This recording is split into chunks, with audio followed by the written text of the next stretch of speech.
Hello everybody, welcome back to Shane Shelf. I am Shanen. Today I'm going to be talking about the Rhythm of War, mostly. I guess I'll be talking generally about the Stormlight Archive in many ways. So I just finished Book 4 of the Stormlight Archive, The Rhythm of War, this past weekend when I was in California. It was okay, put simply. Now, I am not like a big diehard Sanderson guy. I only started reading Sanderson when I was around 20 in 2017, that should have been, yes. And I read the original Mistborn trilogy, I read Warbreaker, Elantris, and Stormlight, really. I don't think I've read anything besides that, besides like some of the novellas in Arcanum Unbounded and such like that. So I'm not a Sanderson completionist or even a Cosmere completionist or anything like that.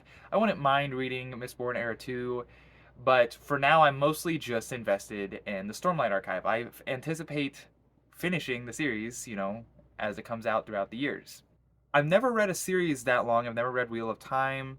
And I don't know if my opinion on Brandon Sanderson or the Stormlight Archive in general is an unpopular opinion. I think it's probably a relatively popular opinion from what I've seen, from just getting a general idea from someone like Sam from Sam Not So Wise, who I know reads lots of this stuff, as well as like my brother, and then even like T from Erudite Adventure, is that Sanderson's good, right? He's not great. He doesn't knock my socks off, but I wouldn't say he's bad. I think I've seen some people out there who like to say that Sanderson is bad. Now, there are definitely some things I could see that people don't like about him, but I would not say he's bad. I would not say the Stormlight Archive are bad books, are bad stories, or anything like that. I don't want to take any extreme road.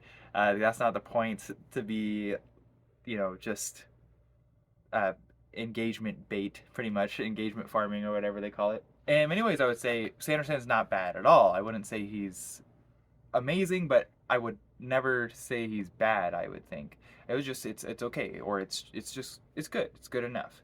I don't really do the whole 1 star to 5 star. I don't really do Goodreads, so I don't really think about what I would rate these books. Hopefully, you can get an idea, I guess, based off what I say about these books. But either way, people talk about with Sanderson is his prose, and his prose is not flowery at all, and I think that in many ways keeps me from falling in love with it, like adoring Sanderson's works. But at the same time, it's very approachable. I can see that it might help making him very popular, and he is very, very popular. It might also help with making his characters feel more approachable and likable or relatable, at least generally speaking. Now, I don't relate to most characters in the Stormlight Archive, and I don't relate to most characters in most books. In fact, I tend to.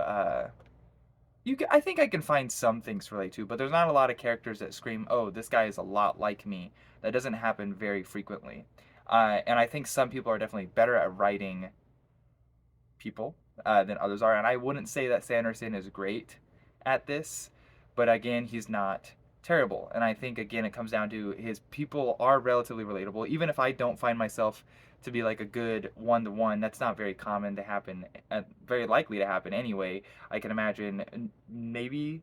Let me know if you think anybody in the Stormlight Archive, and there's a lot of characters, might be a pretty dang close one-to-one relatable to you, because I would be surprised to hear that. So that shouldn't necessarily make or break anything.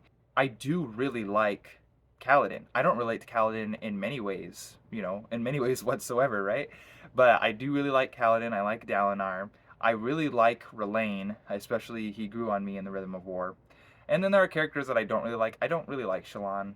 Actually, as time has gone on, I've liked her less. Same with Adolin, at least with Adolin's relation to Shallan.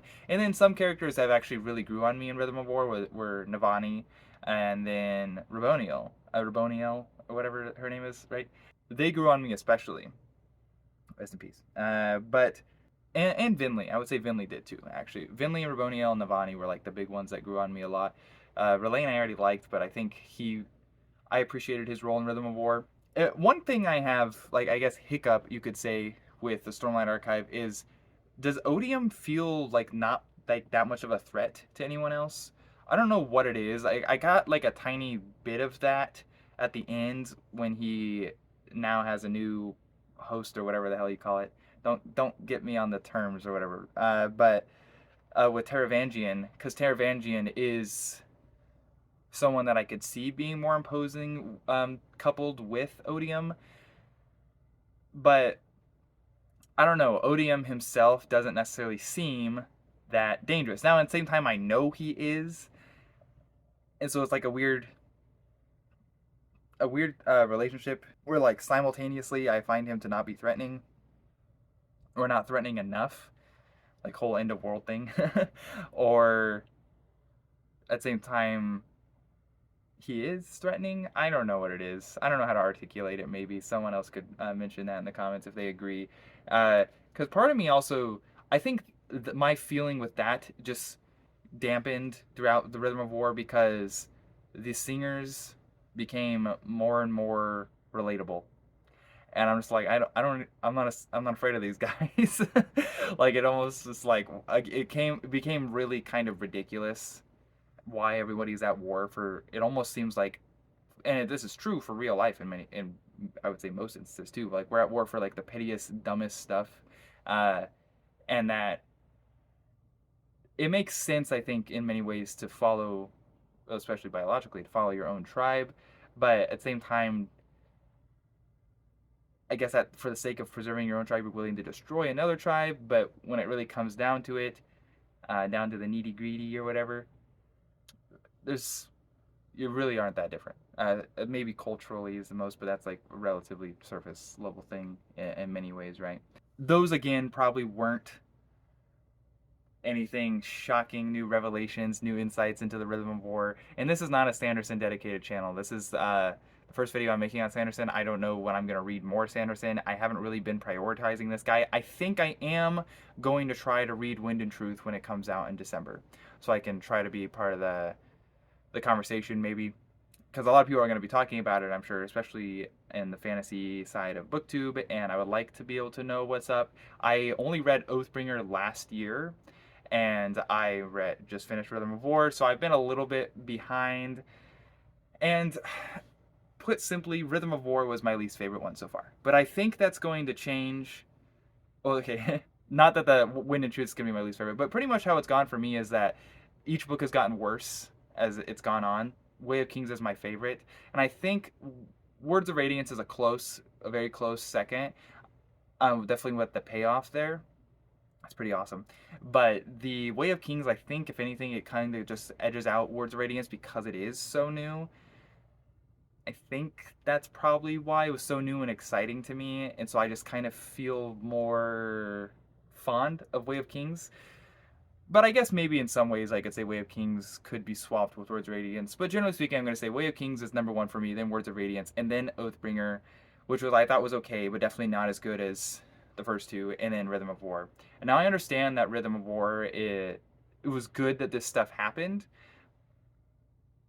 but it still wasn't that exciting. I wouldn't say overall it was very great or anything like that. Easily, in my opinion, the worst of the four. And now I think that's going to change for Wind and Truth because it's just been getting progressively worse. I don't think Wind and Truth is going to be worse than the Rhythm of War. I don't know where it's going to fall in. Like, I don't know if it's going to be, if I'm going to like it more than Way of Kings and Words of Radiance. And again, it comes down to this being my opinion. I think I have a relatively similar opinion to a lot of people when it comes to the Stormlight Archive. But we'll see. I wonder, I've never read Wheel of Time. I wonder if, like, the book, like, Rhythm of War is what people talk about when there's like a lull in the Wheel of Time. Is like this what they talk about, where it's kind of like just, yeah, some progress is made, but it's not particularly exciting and nothing mind-blowing and whatnot, but at the same time you feel like maybe it would be really like a big hole if it wasn't there still, right? I don't know. Let me know if you've read Wheel of Time or whatever, if this is kind of what people are talking about. Maybe I can have a better idea when I do get to Wheel of Time eventually. But we'll see. I think Wind and Truth is going to be better than Rhythm of War. Hopefully better than Oathbringer. And if I'm really lucky, it'll be better than the first two and it'll be the best one yet. Because it's supposed to be kind of closing out the 5-book arc, right? And the 10 days are going to be pretty wild, I can imagine. So really looking forward to Wind and Truth. Even if I didn't think Rhythm of War was particularly great or particularly good. But either way, let me know your favorite Sanderson book if you would like to, or also just your favorite Stormlight Archive book. Let me know if your opinions vary. I know it seems to be most people think that Way of Kings is the best, or Words of Radiance. Those are the two I hear the most frequently. I have heard the odd person say Oathbringer was their favorite. I don't know if I've ever heard anyone say Rhythm of War was their favorite, and I would be a little surprised if anyone did. But let me know if it is your favorite and tell me why, please. I'd be interested in hearing that. But either way, I've been Shanen. Hopefully, I will have a video for Wind and Truth when that comes out. Hopefully, not too long after it releases, if I can get my hands on it, day one or whatever. But either way, I'll still be doing videos on all the other books I'm reading. But please feel free to like and subscribe so you can see those. And again, leave some comments for the. You can say whatever you want, really, even if it's not the questions I've already asked. But I appreciate it, really do appreciate it, and I will see you guys next time. Please have a good one.